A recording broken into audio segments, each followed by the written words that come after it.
అది నరులతో భూమి నిండిన కాలం, నరులకు కుమార్తెలు పుట్టిన కాలం, దేవుని కుమారులు నరుల కుమార్తెలను ఇష్టపడిన కాలం, తమ మనసుకు నచ్చినది తింటూ నచ్చిన పని చేస్తూ తమ మనసుకు నచ్చిన స్త్రీని పెళ్లి చేసుకున్న కాలం. ఇలా 1 నెల కాదు, 1 సంవత్సరం కాదు, 120 సంవత్సరాలు ఇదే బ్రతుకు బ్రతికిన కాలం. 99% మంది ఇదే జీవితం జీవించిన కాలం. మిగిలిన 1% ఉన్న ఆ వ్యక్తి దేవుని వైపు చూచిన కాలం. తనతో పాటు తన కుటుంబం కూడా దేవుని వైపు తిరిగిన కాలం. నోవాహు కాలం, నోవాహు కాలం, నోవాహు కాలం, నోవాహు కాలం.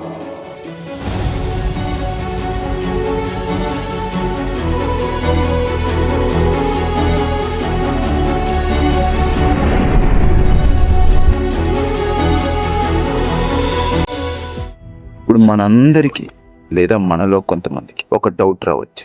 ఎవరైనా తన పిల్లలను తానే చంపుకుంటారా? అలాంటిది దేవుడే ఎందుకు వాళ్ళని అలా తుడిచిపెట్టాడు అని. ఇది ఇలా పైన ఆలోచించే వారికి అంతగా తెలియదు. ఆ మహాప్రళయం వచ్చే ముందు దేవుడు పడ్డ బాధ అంతా ఇంత కాదు.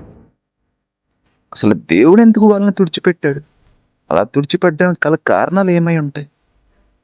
ఇక్కడ యేసుక్రీస్తు వారు తన శిష్యులతో అంటారు, ఆ నోవాహు కాలంలో తినుచు త్రాగుచు పెళ్లి చేసుకుని పెళ్లికి ఇచ్చుకుని ఇదే చేశారు. ఆ జలప్రళయం వచ్చి దానిలో కొట్టుకుపోయే వరకు దాన్ని తెలుసుకోలేకపోయారు అని. అదేంటి?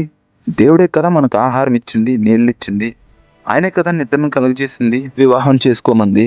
మరి ఆయన చెప్పించేసినా కూడా దేవుడు ఎందుకు వాళ్ళని తుడిచిపెట్టాడు అని మనం ప్రశ్న వేసుకుంటే, వాళ్ళ జీవితంలో ప్రతిరోజు దేవుడిచ్చిన ఆహారం ఉంది, దేవుడిచ్చిన నీళ్ళు ఉంది, ఆయన ఇచ్చిన ప్రతిదీ ఆస్వాదిస్తున్నారు, అనుభవిస్తున్నారు. కానీ ఇవన్నీ ఇచ్చిన దేవుడు మాత్రం వాళ్ళ జీవితంలో లేడు. అది ఎంత బాధగా ఉంటుంది. ఉదాహరణకి మనకి ఇష్టమైన వ్యక్తి ఎంతో కష్టపడి ఖర్చు పెట్టి ఒక గిఫ్ట్ తీసుకెళ్తాం. ఎందుకు? అది చూసి వాళ్ళు హ్యాపీగా ఫీల్ అయ్యి ఆ హ్యాపీనెస్ నుంచి వచ్చిన ఏదో ఒక మాట అంటారు. ఆ మాట విని మనం హ్యాపీగా ఫీల్ అవ్వడానికి. అలాంటిది వాళ్ళు ఎలాంటి హ్యాపీనెస్ లేకుండా ఆ గిఫ్ట్ తీసుకుని జస్ట్ థ్యాంక్స్ చెప్పి వెళ్ళిపోతే అది మనకి ఎంత డిసప్పాయింట్గా ఉంటుంది. ఇక్కడ మనం జస్ట్ గిఫ్ట్ ఇచ్చాం, కానీ అక్కడ దేవుడు వాళ్ళకి లైఫ్ ఇచ్చాడు. మరి దేవుడు ఇంకెంత డిసప్పాయింట్ అవ్వాలి? ఆయన బాధని డిసప్పాయింట్ అని ఆ ఒక్క పదంతో నేను వివరించలేను. ఆ వచనం దగ్గరికి వెళ్దాం రండి. ఆదికాండం 6:6 తన భూమి మీద నరులను చేసినందుకు యెహోవా సంతాపము నొంది హృదయంలో నొచ్చుకొనెను. ఇక్కడ సంతాపము నొంది అంటే ఎంతో బాధపడడం, మరలా హృదయంలో నొచ్చుకొనెను అని ఉంది. వాళ్ళ పనులు ఏ స్థాయిలో లేకపోతే దేవుడు అంత బాధపడతాడు, వాళ్ళ ప్రవర్తన ఏ స్థాయిలో లేకపోతే దేవుడు అంత కఠినమైన నిర్ణయం తీసుకుంటాడో మనం ఆలోచించాలి. మన రోజువారి జీవితంలో ఎప్పుడో ఒకసారి ఇలా అనుకునే ఉంటాం, నేను ఆ రోజు వాళ్ళకి అంత చేశాను, అదంతా వ్యర్థమైపోయింది, అనవసరంగా చేశానని. ఇక్కడ కూడా అలాగే జరిగింది. ఆదికాండము 6:7 ఆఖరి లైన్లో ఇలా ఉంటుంది, నేను వారిని సృష్టించినందున సంతాపము నొంది ఉన్నాను నేను. మరలా మనం కొంచెం ఎదరికెళ్తే మంచి చెడు జ్ఞానం తెలిసిన మనుషులతో కాదంట, వాటితో సంబంధం లేని ప్రకృతితో దేవుడు తన బాధను చెప్పుకుంటున్నాడు. ఇది ఎంత హృదయాన్ని మెలివేసే పరిస్థితితో మనం అర్థం చేసుకోవచ్చు. యెషయా గారికి కలిగిన దర్శనంలో దేవుడు ఎలా అంటారు? యెషయా గ్రంథం 1:2 యెహోవా మాట్లాడుచున్నాడు, ఆకాశమా ఆలకించు, భూమి చెవియొగ్గుము. నేను పిల్లలను పెంచి వారిని గొప్పవారిగా చేసి తిని వారు నా మీద తిరగబడి ఉన్నారు అని. ఆయన బాధ ఏ స్థాయిలో ఉందో మనం అర్థం చేసుకోవచ్చు. ఇంత బాధ తర్వాత దేవుడు ఆ నిర్ణయం తీసుకోవాల్సి వచ్చింది. ఇక్కడ మాట మనకు గుర్తొస్తుంది. ఈ మాటను మనం ఎన్నోసార్లు చదువుకున్నాం, విన్నాం. బెత్తం వాడని తండ్రి నిజమైన తండ్రి కాదు అని. అంటే ఇప్పుడు దేవుడు ఇక్కడ బెత్తం వాడే పని చేశాడు అనమాట.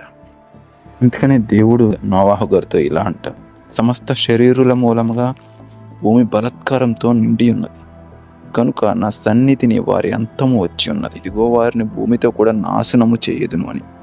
ఈ మాట నోవాహు గారికి ఎందుకు చెప్పారు అని అంటే, ఆ కాలంలో నోవాహు గారు నిందారహితుడై ఉన్నాడు, అంతేకాకుండా దేవునితో నడిచిన వాడై కూడా ఉన్నాడు. ఇది మనం అక్షరార్థంగా తీసుకోకూడదు. దేవునితో నడిచిన వాడై ఉన్నాడు అని అంటే దేవుడు మనసు ఎరిగిన వాడు అని అర్థం. ఆయనే కాదు, ఆయన 3 కుమారులైన షేము, హాము, యాపేతు, వారి భార్యలు, నోవాహు గారి భార్య, మొత్తం 8 మంది కూడా దేవుని కృపను పొందిన వారై ఉన్నారు, దేవుని వైపు తిరిగిన వారై ఉన్నారు.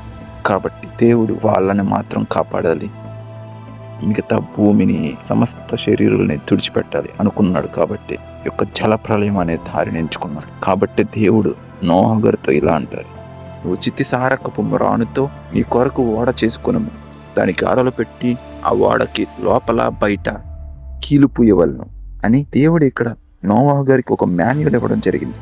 ఎందుకంటే నీకు నీ కుటుంబానికి నేను తర్వాత పంపబోయే ప్రతి భూజంతువుల్లో ప్రతి జాతుల్లో 2 చొప్పున అంటే మగది ఆడది పంపడానికి నువ్వు ఒక ఓడ తయారు చేసుకో అని దేవుడు నోవహు గారికి ఒక మాన్యువల్ ఇవ్వడం జరిగింది. ఆ ఓడని ఎలా తయారు చేయాలో అని. ఆ మాన్యువల్ ఎందుకు ఇచ్చాడు అంటే దేవునికి తెలుసు ఎంతమంది ఎక్కితే ఆ ఓడ మునిగిపోకుండా ఉంటుంది, ఎంతమంది ఎక్కితే ఆ ఓడ మునిగిపోతుంది. కాబట్టి దేవుడు ముందుగానే ఆలోచించి ఎంతమందికి తయారు చేయాలో అంతమందికి తగ్గట్టుగా దేవుడు అక్కడ ఒక మాన్యువల్ ఇవ్వడం జరిగింది. అంటే అంతమంది కంటే ఒక్కరు ఎక్కువ ఎక్కిన ఆ ఓడ మునిగిపోతుంది అని అర్థం. ఇక్కడ మనం ఇంకో సత్యాన్ని అర్థం చేసుకోవాలి. ఇక్కడ దేవుడు చెప్పింది నోవహు యావత్తు చేశాను అని ఉంది. అంటే దేవుడు చెప్పింది మాత్రమే చేశాడు. నోవహు గారు సొంతంగా తనకు తను ఆలోచించుకోవడం కానీ తన ఆలోచనని ఆచరణలో పెట్టడం కానీ ఎక్కడా చేయలేదు. అందుకనే దేవుడు చెప్పింది నోవహు గారు యావత్తు చేశాను అని మనం చూసాం. అంటే దేవుడు చెప్పింది మాత్రమే చేశాడు. ఇక్కడ దేవుడిచ్చిన మాన్యువల్ ప్రకారమే